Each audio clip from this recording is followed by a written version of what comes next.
나는 정신적으로 취해 있어요. 뾰트로 일리치 정신적으로 취해 있단 말이요. 하지만 이제 이런 얘긴 그만둡시다. 그런데 권총에 총알을 재어 갖고는 뭘 하려는 거지요? 권총에는 총알을 재둬야지요. 밑자는 정말로 권총이 든 상자를 열고 약실을 조심스럽게 후벼내었다. 그러고 나서 총알을 꺼내더니 재기 전에 두 손가락으로 집어서 앞에 놓인 촛불에 비춰보았다. 무엇 때문에 총알을 그렇게 들여다보는 겁니까? 베르호치는 불안스런 호기심에 사로잡혀 그의 동작을 응시하고 있었다.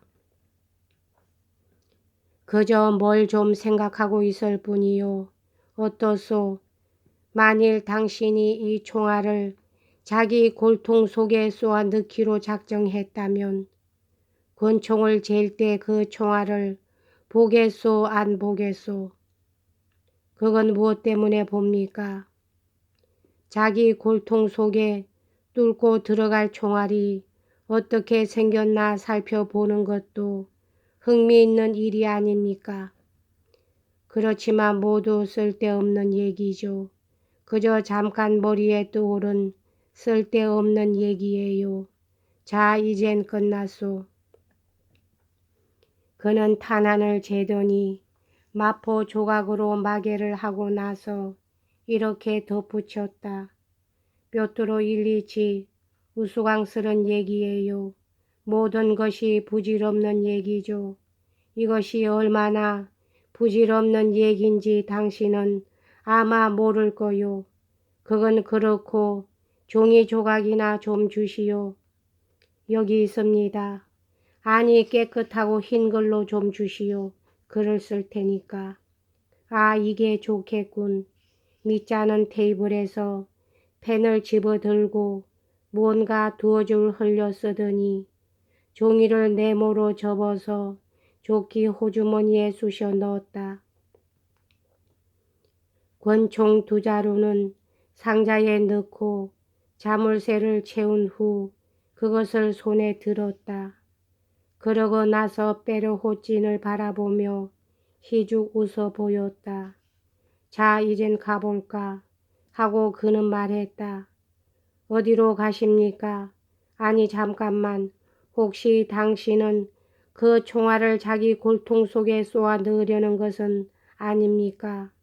그 총알을 베르호치는 불안한 듯이 물었다.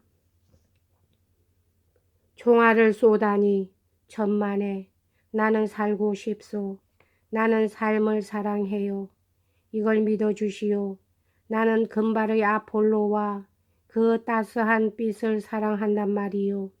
그런데 뾰트로 일리치, 당신은 물러서는 방법을 아시오. 물러서다니요. 양보하는 것 말이요. 사랑하는 인간과 미워하는 인간을 위해 길을 양보하는 것 말이요.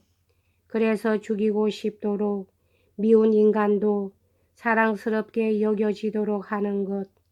이것이 바로 길을 양보한다는 뜻이지요. 나는 그 두 사람에게 이렇게 말해 줄 테요. 그대들에게 축복이 있어라. 자, 내가 길을 양보해 줄 테니 나는, 그럼 당신은 그만해두고 어서 갑시다. 이거 큰일인걸. 정말이지 누구한테 말해서 하고 베르호찌는 미자의 얼굴을 똑바로 바라보았다. 당신을 거기로 가지 못하도록 해야겠군요. 대체 이렇게 늦은 시각에 목구로에엔 못하려 가려는 겁니까? 거기 여자가 있어요. 여자가. 이제 그 얘긴 그만합시다.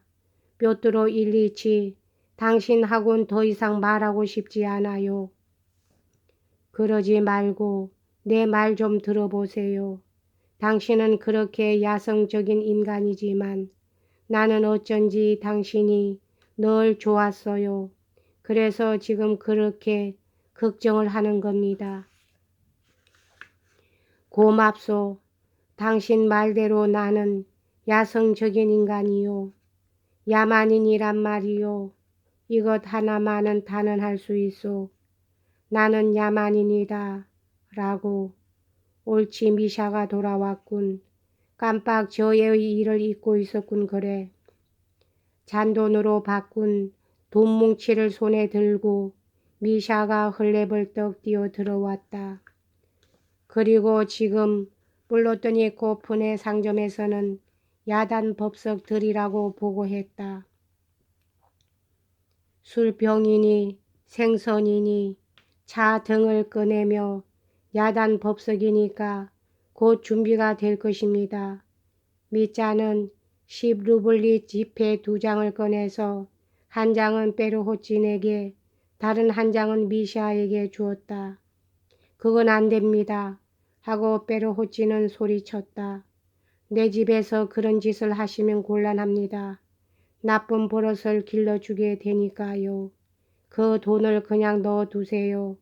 그리고 공연히 뿌릴 필요가 어디 있습니까? 당장 내일이라도 그 돈이 필요할지 모르잖아요. 당신은 또다시 내게로 와서 10루블리만 빌려달라고 하게 될는지 모릅니다.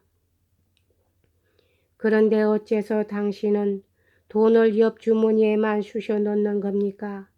그랬다간 잃어버린다니까요. 그보다도 어떻소? 우리 같이 목그로에 가지 않겠소? 내가 못하러 그 길 갑니까? 그럼 여기서 당장 한 병 터뜨려 인생을 위해 건배하기로 합시다. 나는 한 잔 들이켜고 싶어졌소. 꼭 당신과 함께 말이요. 우리들이 함께 술을 마셔본 일은 여태껏 한 번도 없는 것 같은데 그렇지요? 좋습니다. 그럼 요리점으로 가시지요. 마침 나도 그리로 가려던 참이었으니까요. 난 그럴 시간이 없다니까요. 그럼 우리 불렀더니 꼬프 상점 뒷방에서 마십시다. 그런데 어떠소? 내가 수수께끼를 하나 내어볼까요? 해보시죠.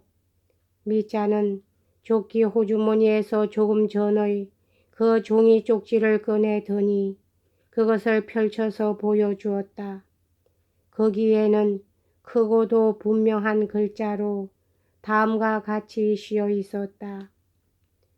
나는 내 전생애에 대하여 나 자신을 벌하노라. 내 전생애를 벌하노라. 정말이지 누구에겐가 가서 알려야겠습니다. 지금 곧 가서 알려야겠어요. 베르호치는 종이에 씌어진 것을 읽더니 이렇게 말했다. 이미 늦었어요. 자, 우리 가서 술이나 마십시다. 전진! 불렀더니 꽃분의 상점은 베르호치네 집에서 겨우 2집 건너 한 길 모퉁이에 자리 잡고 있었다. 그것은 부유한 상인들이 몇이서 공동 경영하고 있는 이 고장에서 제일 큰 식료 잡화상이었다. 점포 자체도 제법 훌륭했거니와 빼째러 부르고의 큰 상점에 있는 식료품이면 무엇이나 다 장만되어 있었다. 옐리셰프 상회에서 만든 형제포, 포도주, 과일, 잎, 담배, 차, 커피, 설탕 등 무엇이나 다 갖추고 있었다. 상점에는 항상 보조 점원 3사람이 있었고 사환 아이 2이 바쁘게 돌아다녔다. 이 고장은 점차 경기가 쇠퇴하여 지주들은 다른 곳으로 흩어져 가버렸고 상업도 점차 침체 일로에 있었지만 잡화상만은 여전히 활기를 띠고 있었을 뿐더러 해마다 점점 번창해 갔다. 이런 종류의 상품을 찾는 손님들은 언제나 끊어지지 않았기 때문이다. 상점에서는 이제나 저제나 하고 미자가 오기를 기다리고 있었다. 그들은 3, 4주일 전에 미자가 이번처럼 온갖 종류의 식료품과 주류를 한꺼번에 수백 루블리어치나 현금을 주고 사간 사실을 너무나도 잘 기억하고 있었던 것이다. 외상이라면 빵 한 조각이라도 미자에게 내줄 리가 없었을 것이다. 전번에도 미자는 이번처럼 이것 보라는 듯이 무지갯빛 지폐 뭉치를 손에 움켜쥐고 무엇 때문에 그렇게 많은 식료품과 술이 필요한지는 생각지도 않고 또 생각하려고도 않고 값을 깎으려는 기색도 없이 무턱대고 마구 돈을 뿌렸던 것이다. 후에 온 읍내에 퍼진 소문에 의하면 그때 그는 그루센카와 함께 목구르에로 마차를 몰고 가서 단 하룻밤과 한나절 사이에 3천 루블이란 돈을 흥청망청 몽땅 탕진했으며 돌아올 때는 그야말로 빈털터리였다는 것이다. 그때 그는 한 무리의 집시, 그때 그들은 이 고장으로 흘러 들어와서 머물러 있었다. 집시를 모두 데려다 놓았는데 그들은 이틀 동안에 형편없이 취해서 곤드라진 미자에게서 마구 돈을 뜯어내고 값비싼 술을 아낌없이 마셔 댔다고 한다. 그리고 사람들은 그가 목그로에서 더러운 농부들에게 샴페인을 실컷 마시게 하고 시골 계집애들과 아낙네들에게 고급 과자와 스트라스부르크의 파이를 한 알음씩 안겨주었다고 비웃으며 수군거렸다. 또한 미자 자신의 입에서 나온 노골적인 고백 역시 사람들의 뒷공론이 되었는데 특히 선술집이나 요리점에서는 더욱 웃음거리가 되었다. 그러나 맞대놓고 그의 면전에서 웃는 사람은 없었다.